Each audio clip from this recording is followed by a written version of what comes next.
sampel-sampel baik itu tadi karena pembunuhan atau bunuh diri itu sama untuk pengambilan sampelnya sama. Dokter, untuk bisa mengungkap penyebab kematian seseorang, apa saja yang biasa diperiksa secara forensik? Ya, pertama kita akan melakukan pemeriksaan keluarga dulu, kemudian ditemukan apakah tanda-tanda kekerasan. Yang berikutnya kita akan melakukan otopsi atau bedah mayat untuk melihat adanya kelainan dan mengambil beberapa sedikit jaringan yang diperlukan untuk pemeriksaan adakah kasus-kasus seperti keracunan atau kasus tanda-tanda kesulitan bernapas seperti itu. Jadi hasil otopsi nanti akan bisa mengungkapkan bahwa sebab matinya akibat apa. Seperti itu. Oke, tanda-tanda kekerasan kan polisi bilang pada saat menemukan jasad ini terlakban dan tidak ada tanda-tanda kekerasan di tubuh jenazah. Kemudian kalau misalnya kita lihat dari kasus ini, mungkin juga dokter mengikuti, berapa lama untuk bisa mengungkap kasus kematian seseorang? Apa saja yang kemudian diperiksa setelah tadi tidak ada tanda-tanda kekerasan? Organ mana saja mungkin yang harus diperiksa untuk bisa menentukan penyebab kematian?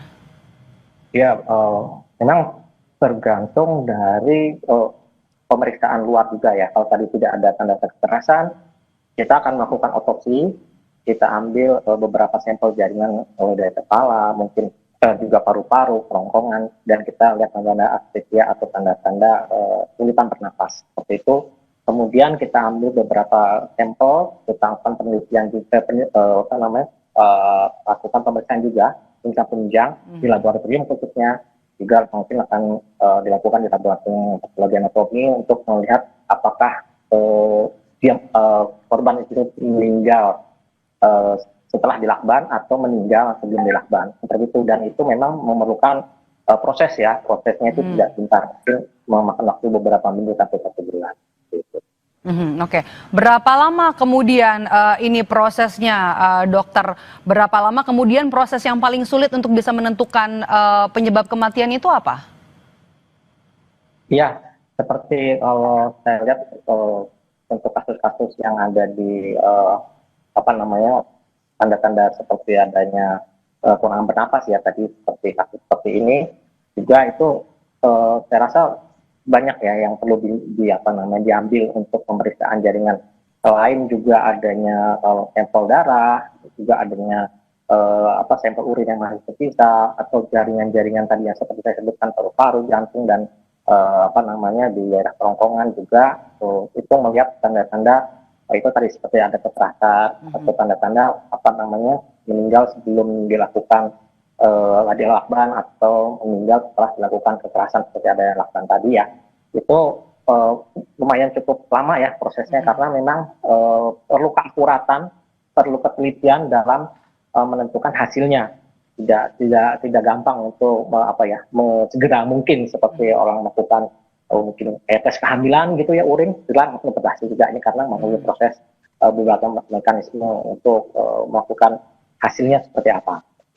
Perlu keakuratan, perlu ketelitian, ada banyak sampel dari organ yang harus diperiksa. Tadi dokter bilang ada sampel urin terakhir juga mungkin, kemudian juga dari bagian kepala. Tapi dari pemeriksaan sampel-sampel ini, mana yang kemudian paling menentukan organ tubuh mana yang kemudian sampelnya paling bisa dilihat untuk menentukan apakah memang jenazah ini korban pembunuhan atau pelaku bunuh diri? Kalau yang terutama kita lihat memang dari saluran pernapasan ya, mungkin dari kerongkongan, paru-parunya sampel kita lihat.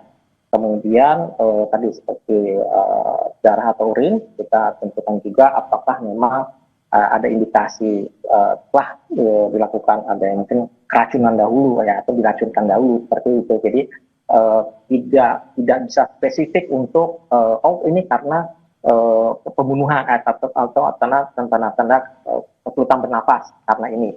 Jadi kita juga melihat semua komponen yang ada di dalam tubuh si korban, kita semua periksa dari ujung kaki sampai ujung kaki ya, untuk menentukan semua sebab matinya yang mendukung ke arah sebab mati. Jadi kita nanti ngambil kesimpulan bahwa sebab matinya karena apa. Oke.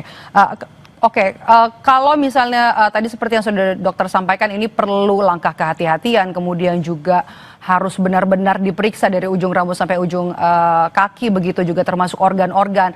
Yang paling menentukan apa? Apakah kemungkinan dalam otopsi ini ada kemungkinan ketidaklengkapan atau kebutuhan sehingga kemudian membutuhkan ekshumasi, dok? Eh, saya rasa dari tim forensik pada saat jenazah datang itu sudah diambil untuk keseluruhan yang diperlukan untuk mengungkap kasus seperti ini, terutama dalam menemukan sebab mati. Yang kedua, memang juga kita diketetakan dalam olah TKP karena situasi kondisi di lingkungan tempat korban meninggal ini juga bisa memberikan kontribusi terhadap hasil temuan-temuan kita yang kita dugakan atau kita sangkakan terhadap organ yang akan kita periksa untuk menemukan sebab matinya seperti apa.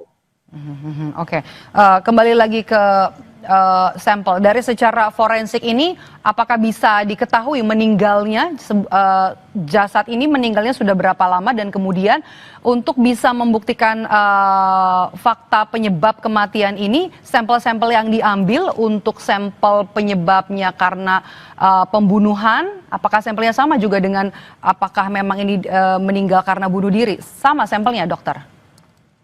Ya, kalau untuk waktu kematian itu insya Allah kita bisa menegakkan dengan beberapa kriteria yang pernah saya katakan juga.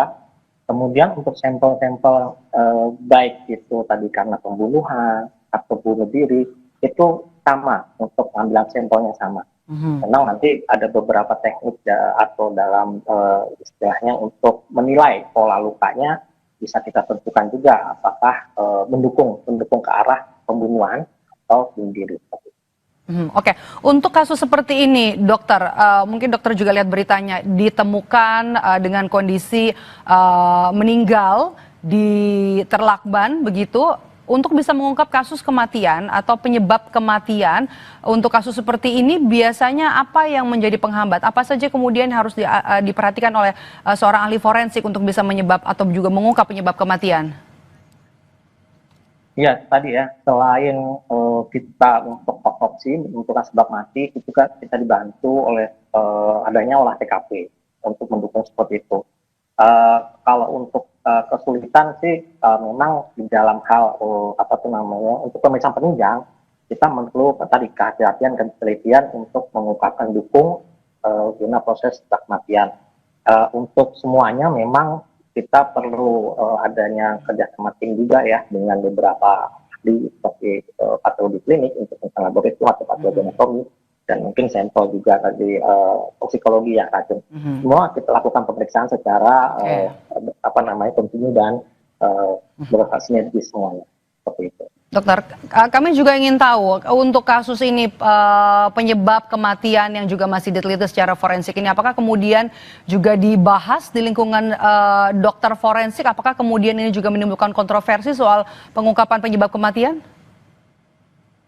Sejauh ini kami tidak tidak membahas secara kolegium ya, secara perhimpunan. Tapi ini ada suatu kumpulan ahli-ahli forensik yang dimana melakukan untuk otopsi yang melakukan otopsi itu akan menyimpulkan secara signifikan akan hasil temuan karena memang ini belum ada kontribusi kami dari perhimpunan. Mungkin nanti juga kalaupun diperlukan nanti kita akan berdiskusi bersama tapi itu belum sampai ke arah.